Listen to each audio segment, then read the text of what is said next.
萧炎等人跟随紫妍闯入远古祭距离对手，随后一行人在探寻天阶斗技的密人袭击。萧炎虽及时出手，但还是被之前偷袭紫妍的神秘人再次现身。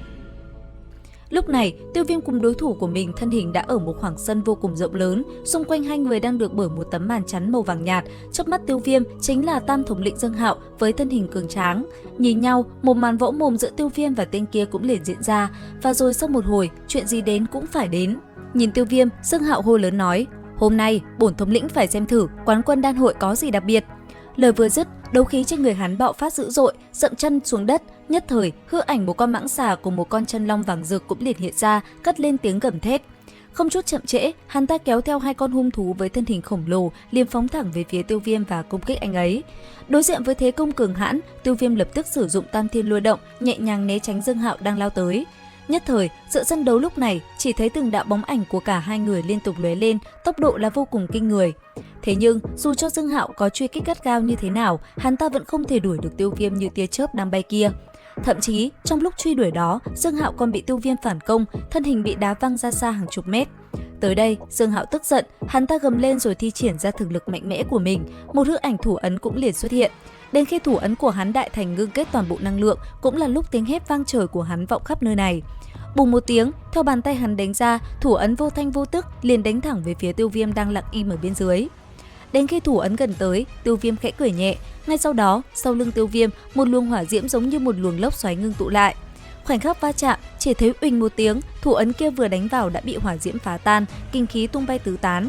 Khi vòng tròn nửa sau lưng Tiêu Viêm bành trướng, mặt đất bị sức nóng của hỏa diễm làm cho nứt toác, hư không theo đó cũng rạn nứt từng mảng. Tới đây, Tiêu Viêm gầm lên, vừa nói, bàn tay Tiêu Viêm cũng vừa kết ấn, khi bàn tay dừng lại cũng là lúc mặt đất nổ mạnh. Nhất thời từ dưới mặt đất, một cột hỏa diễm phun ra, nó giống như một con hỏa long rít gào, lao thẳng về phía Dương Hạo. Chỉ thấy bùm một tiếng, khói lửa ngập trời bao phủ lấy tên kia, xung động tỏa ra khắp đấu trường. Khi mọi thứ qua đi, chỉ thấy tên kia mặt đen cháy. Đến khi hắn ta lồm cồm bò dậy, Tiêu Viêm khẽ cười nhẹ, rồi chắp tay mỉm cười đắc ý nói: "Tam thống lĩnh, đa tạ." Nhìn Tiêu Viêm thắng cuộc, Linh Tuyền siết chặt bàn tay lẩm bẩm nói: "Tiểu tử này làm thế nào mà trở nên mạnh đến như vậy?" Nói rồi, hắn cau có nhìn Tiêu Viêm.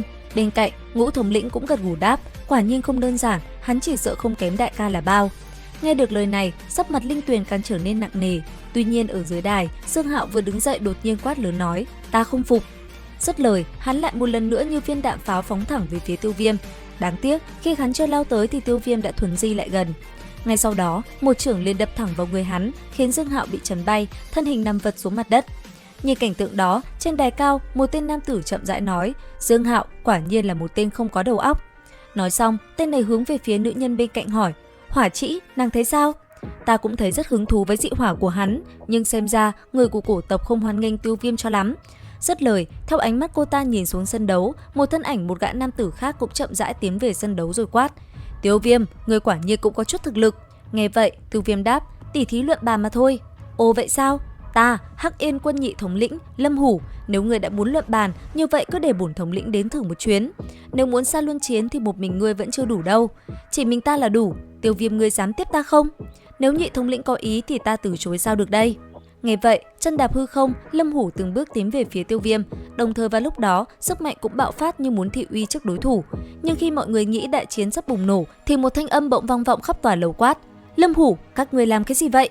Nhìn thấy người này đột nhiên xuất hiện, Lâm Hủ cùng một đám người cúi rạp người xuống rồi cung kính nói: "Cổ Tốn trưởng lão." Nghe thế, lão nhân được gọi là Cổ Tốn quát: "Các ngươi vậy mà dám làm khó khách nhân, còn ra thể thống gì nữa, lui." Nghe vậy, Lâm Hủ cũng không dám cãi lại, xoay người, hắn ta liền rời đi nhưng vẫn lẩm bẩm truyền âm nói: "Tiêu Viêm, khôn ngoan thì lập tức rời khỏi cổ tộc, nếu không khi vào cổ giới thì chỉ rước lấy nhục mà thôi." Nghe được mấy lời này, Tiêu Viêm chẳng thèm để tâm mà chỉ cười khẩy. Phía xa, nhìn tên kia rời khỏi, Cổ Tốn trưởng lão mới đến gần Tiêu Viêm nói: "Tộc nhân Tiêu tộc cuối cùng cũng trở lại, lần này tới đây, người sẽ gặp không ít phiền toái, hy vọng người đã chuẩn bị đầy đủ." Nghe vậy, Tiêu Viêm ôm quyền hành lễ với Cổ Tốn nhưng vẫn không đáp lại. Còn người kia, ông cũng thở dài rồi liền xoay người rời đi. Nhất thời, đại chiến bị cắt đứt làm không ít tiếng xì xào bàn tán lan ra. Trong lúc đó, Tiêu Viêm bất ngờ phát hiện phía xa có nữ nhân trên trán có ấn ký dị hỏa đang nhìn mình thì hoảng hốt nói: "Cô ta là người Viêm tộc ư?" Lời vừa dứt, từ trong mắt hai người như phát ra một luồng dị hỏa vô hình tỏa ra, rồi công kích đối thủ như muốn áp chế đối phương. Cuối cùng là bùm một tiếng, công kích vô hình biến mất. Ngay sau đó, nữ nhân kia liền lùi lại rồi không thấy đâu nữa. Thu lại ánh nhìn, Tiêu Viêm cùng đồng đội cũng liền rời đi khỏi nơi này. Trên đài cao, trong một căn phòng nhỏ, một tên nam tử đột nhiên hỏi: Hỏa Trĩ, thế nào? Dị hỏa rất mạnh, nếu như có cơ hội, ta muốn giao thủ để xem Hồng Liên nghiệp hỏa xếp thứ 7 dị hỏa bảng của ta mạnh hay yếu. Chỉ vậy thôi sao? Tiêu Viêm hẳn là người của Tiêu tộc. Không ngờ huyết mạch gần như vứt đi, bây giờ lại xuất hiện trở lại. Chờ thiên mộ mở ra, ta sẽ có cơ hội giao thủ với hắn, không biết người của các tộc khác đã đến cả hay chưa. Lời của nữ nhân kia vừa dứt, khoảng không cứ thế qua đi, ánh đen dần bao phủ. Không lâu sau, Tiêu Viêm lúc này cùng mọi người đã lên đường trở về nơi ở của mình. Vừa đi, mọi người bàn luận vô cùng sôi nổi. Nhìn Tiêu Viêm, Tiểu Y Tiên nói, trong Bát Đại thống lĩnh, cơ hồ tất cả đều có địch ý với huynh. Nếu đến cổ tộc mà thuận buồm xuôi gió thì ta mới cảm thấy lạ. Không chỉ có họ, tứ đại đô thống cũng có địch ý với huynh. Nghe nói, bọn họ rất có khả năng trở thành Hắc Yên Vương, tu vi thấp nhất cũng là đấu thánh. Bọn chúng muốn tới, ta có tránh cũng vô dụng, nếu phiền toái đã tới thì ta cứ vượt qua thôi, có làm cách nào thì mọi chuyện cũng như thế. Lời của Tiêu Viêm vừa dứt thì bất chợt, anh ấy dừng lại, sau đó trước mặt anh ấy xuất hiện 3 đạo thân ảnh tỏa ra uy áp rất mạnh đi tới. Ngay lập tức, thanh âm 3 người kia vang lên hỏi: Người chính là Tiêu Viêm sao? Nghe vậy, Tiêu Viêm giật mình thốt lên nói: Các ngươi là người của Hồn Điện ư? Hồn Điện, không tệ, nhưng ta muốn nghe thấy 2 chữ hồn tộc hơn.